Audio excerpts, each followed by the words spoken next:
berita-berita, banyak berita-berita naskah Wangsakerta ya belum dibahas. Upamanya misalnya contohnya candi yang di Karawang.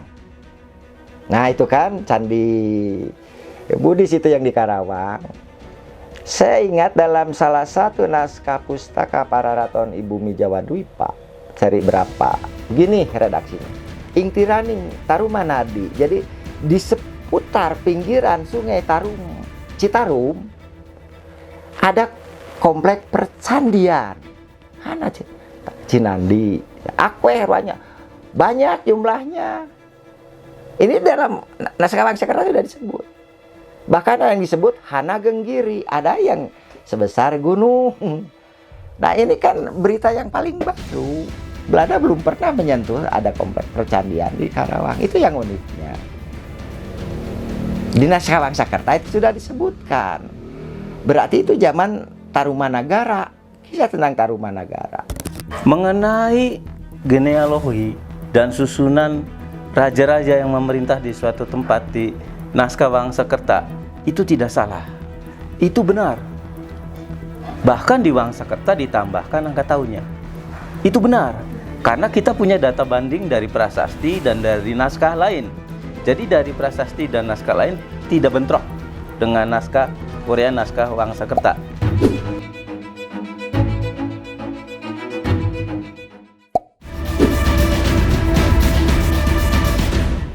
Sebuah naskah yang mengklaim telah merekam sejarah Nusantara sejak ribuan tahun lalu, tetapi juga menjadi perdebatan panjang di kalangan sejarawan.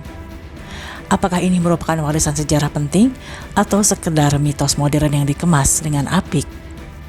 Mari kita telusuri polemiknya dalam video part 1 kali ini. Dalam video part 1 ini akan menghadirkan dua narasumber. Yang pertama adalah Profesor Dr. Agus Aris Munandar, seorang guru besar tetap Departemen Arkeologi Fakultas Ilmu Pengetahuan Budaya Universitas Indonesia, serta Dr. Andes Undang Ahmad Darsa, seorang filolog dari Fakultas Ilmu Budaya Universitas Padjadjaran Bandung. Pak Undang secara tidak langsung terlibat dalam penelitian, karena peneliti utama dari naskah Wangsakerta pada saat itu adalah guru dari Bapak Undang sendiri. Dan beliau membantu dalam penelitian naskah Wangsakerta ini.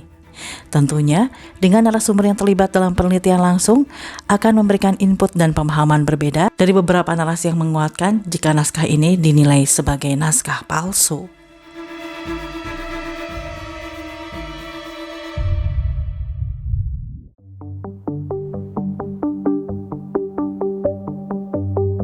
Naskah Wangsakerta bagi yang belum familiar adalah kumpulan naskah yang disusun oleh Pangeran Wangsakerta dari Cirebon pada akhir abad ke-17.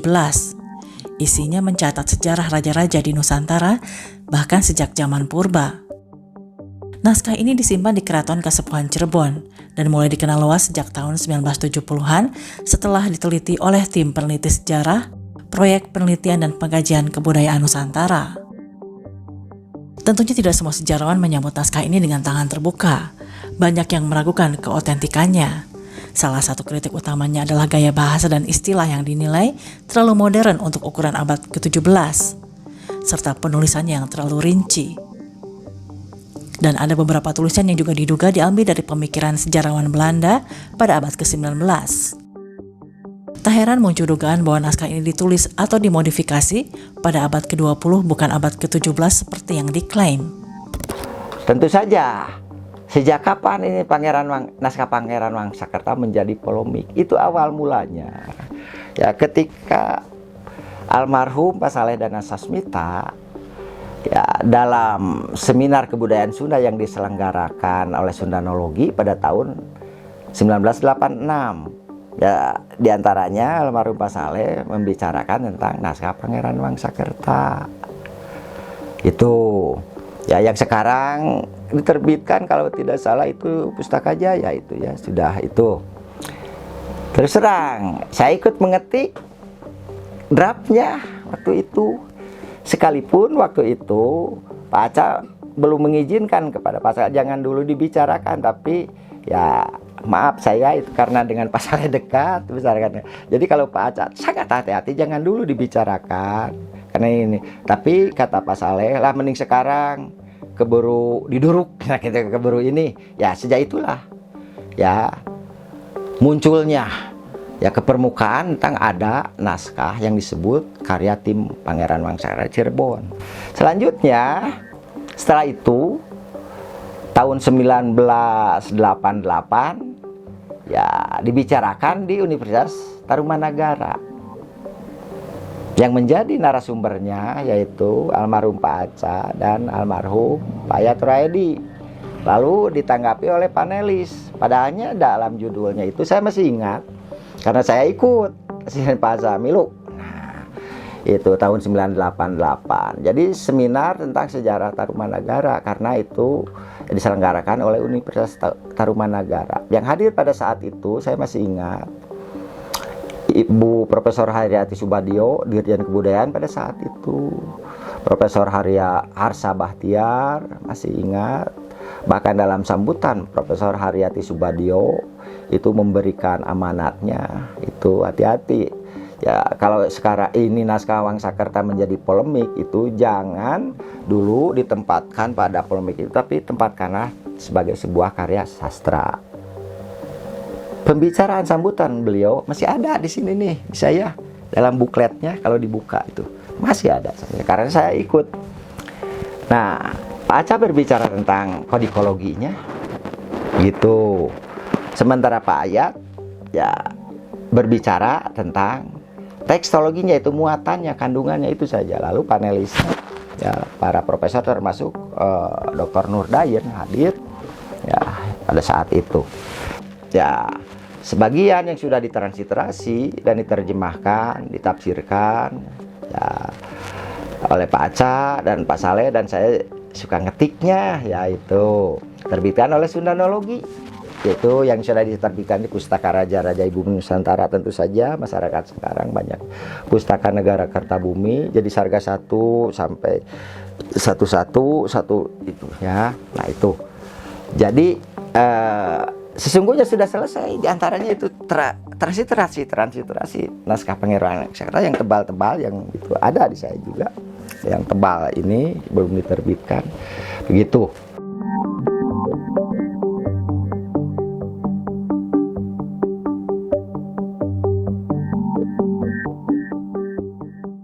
Naskah Wangsakerta ini naskah yang sampai sekarang masih didiskusikan dengan panjang lebar, dan banyak pendapat para ahli, baik yang menyetujui pendapat Wangsakerta itu ataupun yang meragukannya. Masing-masing punya argumen, masing-masing punya pendapat, baik mereka yang percaya ataupun mereka yang meragukan. Pernah diadakan diskusi yang ilmiah pada tahun 2000-an begitu. Kalau tidak salah itu Profesor Bukhori menyatakan naskah ini tidak palsu, naskah ini otentik asli, tetapi isinya yang meragukan. Jadi kalau penulisan naskahnya sendiri, bentuk wujudnya itu asli, ditulis dengan aksara yang asli, tapi yang sangat meragukan adalah isinya. Sekarang apa isinya yang meragukan? Isinya yang meragukan itu menurut para peneliti konten Wangsakerta adalah adanya pendapat-pendapat terbaru terhadap isi naskah Wangsakerta. Pendapat-pendapat itu baru timbul sebenarnya di awal abad 21 atau abad 20, awal abad 20. Dan itu sudah masuk ke dalam naskah Wangsakerta. Artinya ada pendapat modern yang dimasukkan ke dalam naskah Wangsakerta. Misalnya saja tentang kerajaan Kadiri, misalnya saja tentang perpindahan ibu kota Mataram dari Jawa Tengah ke Jawa Timur tidak diuraikan. Kalau kita mengharapkan naskah Wangsakerta menguraikan apa sebab ibu kota Mataram pindah ke Jawa Timur, kita nggak ketemu di situ. Tetapi pendapat-pendapat terbaru yang ada tidak punya bandingannya. Misalnya Tarumanagara yang mempunyai sekian raja, banyak rajanya itu. Nah, andai kata ada satu naskah lain ataupun ada prasasti yang menyebutkan gambaran yang sama, maka tanpa ragu para sarjana dan ahli sejarah kuno itu akan percayai. Tapi karena ada cuma disebut di satu naskah, maka keraguan itu timbul. Karena kita selalu memegang data empirik, satu data dalam sejarah adalah bukan data. Beberapa yang mempercayai kebenaran dari naskah Wangsakerta adalah karena begitu runut atau detail tentang urutan raja-raja di sebuah kerajaan yang sangat lengkap, mulai dari nama, tahun berkuasa, dan siapa keturunannya. Runutan ini dinilai sebagai sesuatu yang mustahil kecuali kita berada di zamannya untuk mencatatnya langsung. Mengenai genealogi dan susunan raja-raja yang memerintah di suatu tempat di naskah Wangsakerta itu tidak salah. Itu benar. Bahkan di Wangsakerta ditambahkan angka tahunnya. Itu benar. Karena kita punya data banding dari prasasti dan dari naskah lain. Jadi dari prasasti dan naskah lain tidak bentrok dengan naskah uraian naskah Wangsakerta. Cuma di prasasti atau naskah lain tidak terinci angka tahun. Di sini ditambah angka tahun. Jadi tidak benar kalau dikatakan bahwa raja-raja yang disebut dalam uraian naskah Wangsakerta itu keliru. Karena tidak keliru, sama dengan sumber-sumber lain. Yang menarik adalah apabila di dalam uraian naskah Wangsakerta diberitakan tentang adanya penambahan sejumlah raja. Ini memang belum ketemu. Adanya penambahan sejumlah raja atau peristiwa sejarah yang tidak disebutkan di sumber-sumber lain. Dan belum ada data. Andai kata kemudian di masa mendatang ada data yang menyebutkan hal itu, maka ini tidak diragukan lagi kebenarannya. Contohnya, di dalam naskah Wangsakerta, Pustaka Raja-Raja Ibumi Nusantara dan juga Pustaka Pararaton I Jawa Dwipa disebutkan raja-raja Tarumanagara kalau meninggal didarmakan dalam bentuk candi di tepi sungai Ciliwung. Naskah Wangsakerta. Padahal konsep pendarmaan untuk Tarumanagara belum ada. Pendarmaan itu baru ada zaman Majapahit. Tarumanagara abad 5 belum ada. Dan disebutkan bahwa raja-raja Tarumanagara kalau meninggal dibuatkan candinya di tepi sungai Ciliwung. Sampai sekarang kita belum menemukan candi di tepi sungai Ciliwung. Andai kata di masa mendatang di Cibinong gitulah, atau di Bogor, atau di mana di sekitar Depok saja ditemukan struktur bangunan di tepi sungai Ciliwung, tanpa ragu lagi kita benar. Kita setuju bahwa Wangsakerta itu benar. Dalam kitab Wangsakerta yang diambil dari Pustaka Raja-Raja Ibumi Nusantara, ada sejumlah cerita tentang raja-raja Nusantara kuno, termasuk kebiasaan membangun bangunan suci untuk menghormati raja setelah wafat. Setelah wafat disebutkan bahwa rakyat dan keluarganya seperti membuatkan tempat suci atau candi atau punden di tepi sungai besar yang sering diasosiasikan dengan sungai Ciliwung. Tempat ini digunakan untuk pemujaan arwah leluhur dan penghormatan terhadap Dharma sang raja. Dalam teks Wangsakerta sering disebut sebagai pendarmaan atau pembangunan wihara agung. Namun meski begitu, bentuk pendarmaan seperti candi mulai berkembang saat abad ke-8. Tentunya masih belum diketahui apa bentuk pendarmaan bagi raja abad ke-5. Kemungkinan lebih ke sesuatu yang non-monumental atau lebih sederhana, sehingga bukti akan pernyataan baris dalam naskah ini akan sangat sulit untuk dibuktikan. Namun meskipun begitu, ada temuan-temuan prasasti dari zaman Tarumanegara ini, seperti prasasti Ciaretan yang ditemukan di anak sungai Ciliwung, atau semisal prasasti kebun kopi 1 dan 2 yang ditemukan juga dekat aliran sungai yang terhubung ke Ciliwung, serta prasasti Tugu yang berisi keberhasilan pembangunan dalam proyek pengairan pada pemerintahan Purnawarman di Bekasi. Pertanyaan, jika isi naskah ini sebenarnya sudah lama, apa buktinya? Karena bukti-bukti yang lain yang ditemukan menunjukkan kalau naskah ini palsu dan dibuat tahun 70-an, itu biasanya yang muncul paling tidak gitu.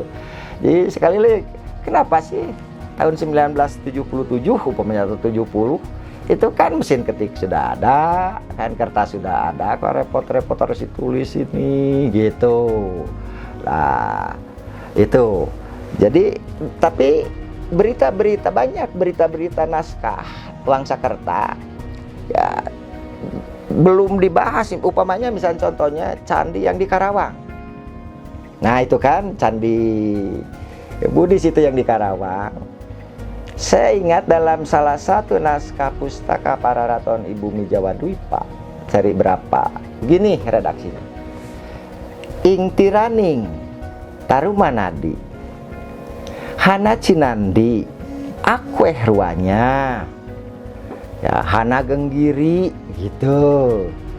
Nah itu yang membuat kepenasaranan ya, almarhum Pak Ayat dengan Mang Hasan. Artinya tadi Ingtiraning Tarumanadi. Jadi di seputar pinggiran Sungai Citarum ada komplek percandian. Hana Cinandi, Akweh banyak jumlahnya. Ini dalam naskah Wangsa Kerta sudah disebut. Bahkan ada yang disebut Hana Genggiri, ada yang sebesar gunung. Nah ini kan berita yang paling baru. Belanda belum pernah menyentuh ada komplek percandian di Karawang. Itu yang uniknya. Di naskah Wangsa Kerta itu sudah disebutkan. Berarti itu zaman Tarumanagara, kisah tentang Tarumanagara. Beberapa pendapat mengatakan bahwa naskah Wangsa Kerta ditulis pada rentang waktu tahun 30-an sampai 70-an.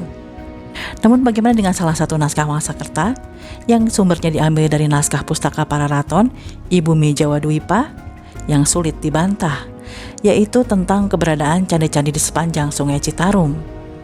Informasi ini tidak pernah ditemukan oleh peneliti Belanda semisal pada awal abad ke-19.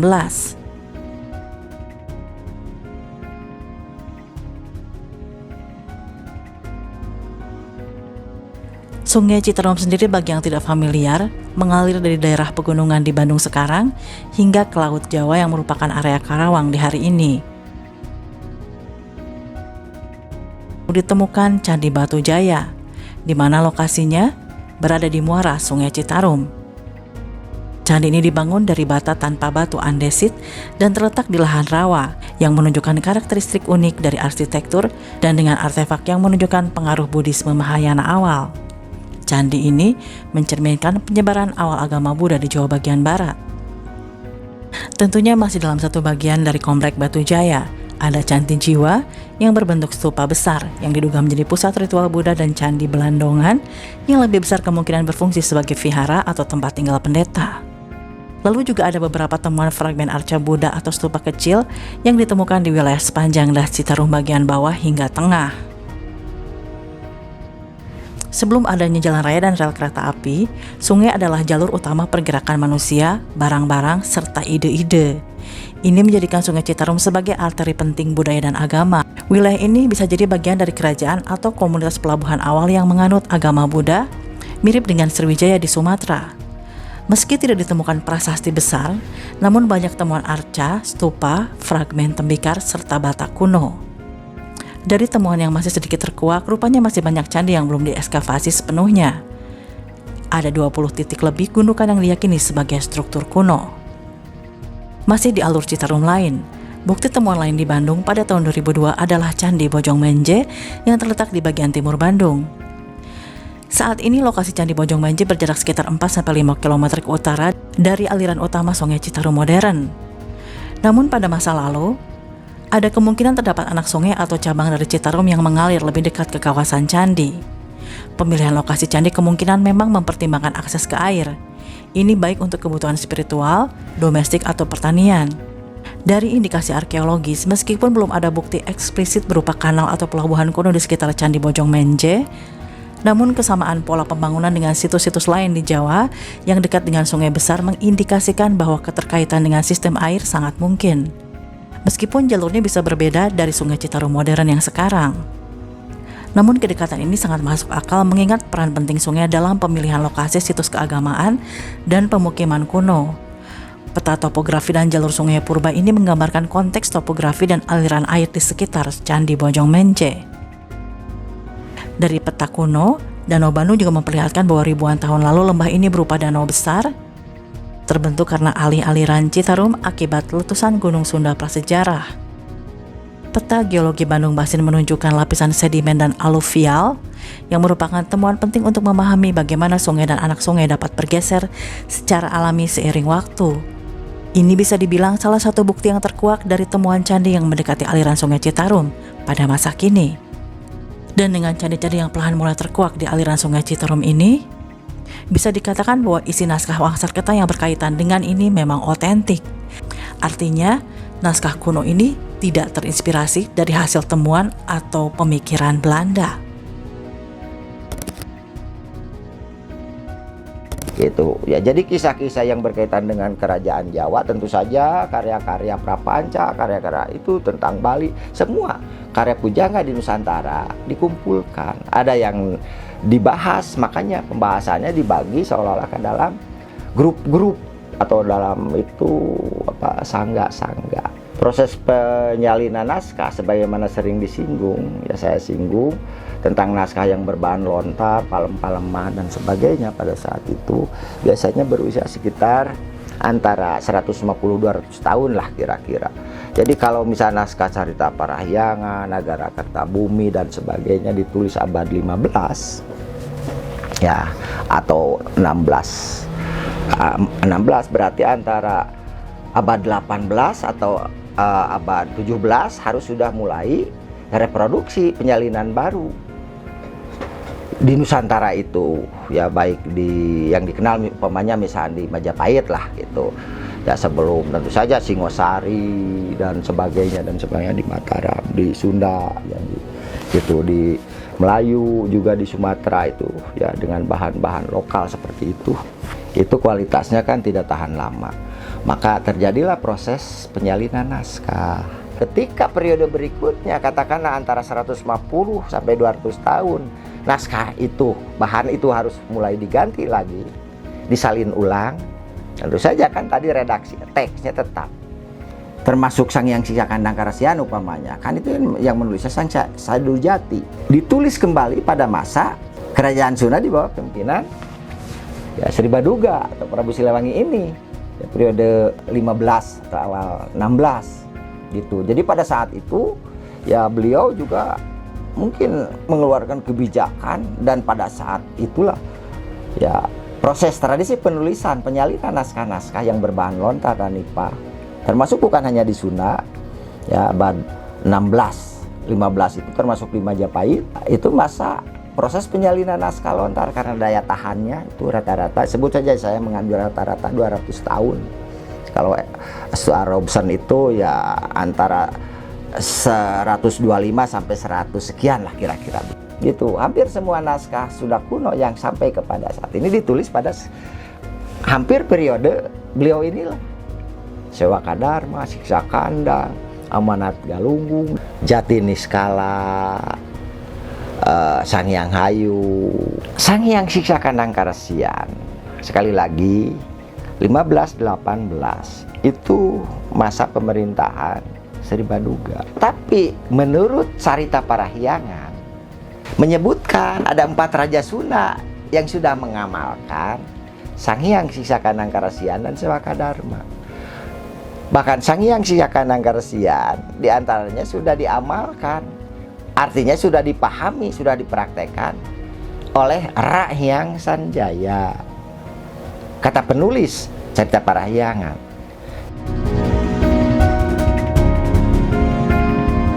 Kenapa Rahyang?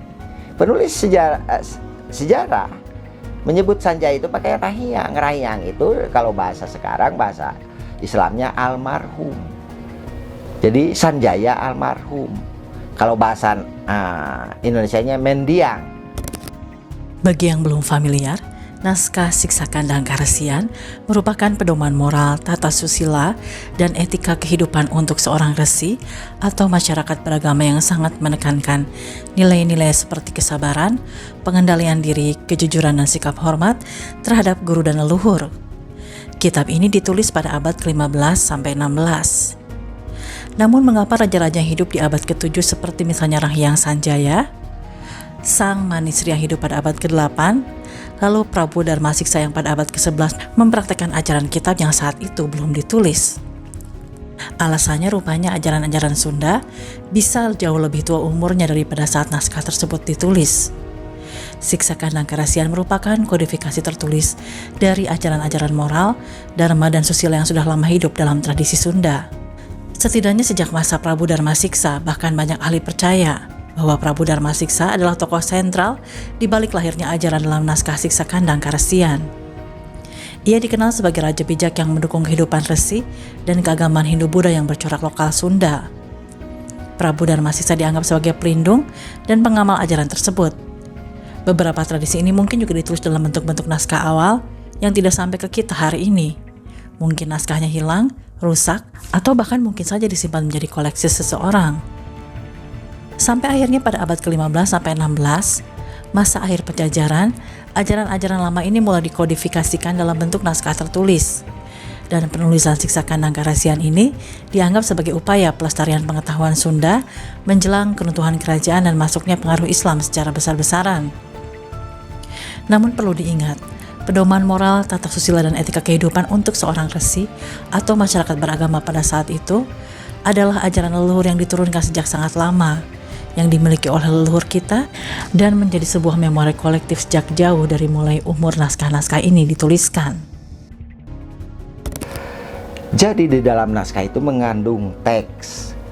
Oleh karena itulah ya dalam dunia filologi tidak dikenal adanya naskah palsu, tapi ada juga naskah salinan.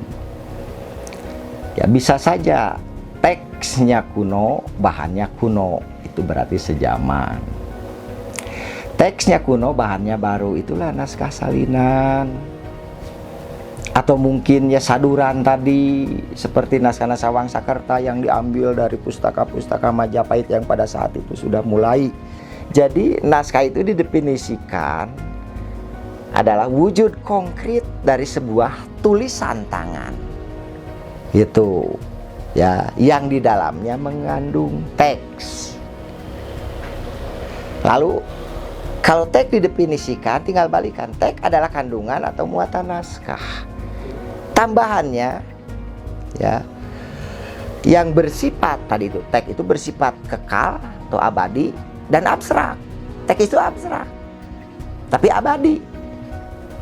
Kalau naskah itu wujud konkret, bisa rusak, makanya terjadi salinan. Teks bisa abadi kalau ya bahannya diganti-ganti. Kontroversi akan naskah Wangsakerta ini tentunya masih berlanjut ke part 2. Masih dengan narasumber yang sama, Pak Undang Darsa, masih di vlog Angelic Faulina. Dan sekali lagi kertasnya sudah dicek ke Jepang itu.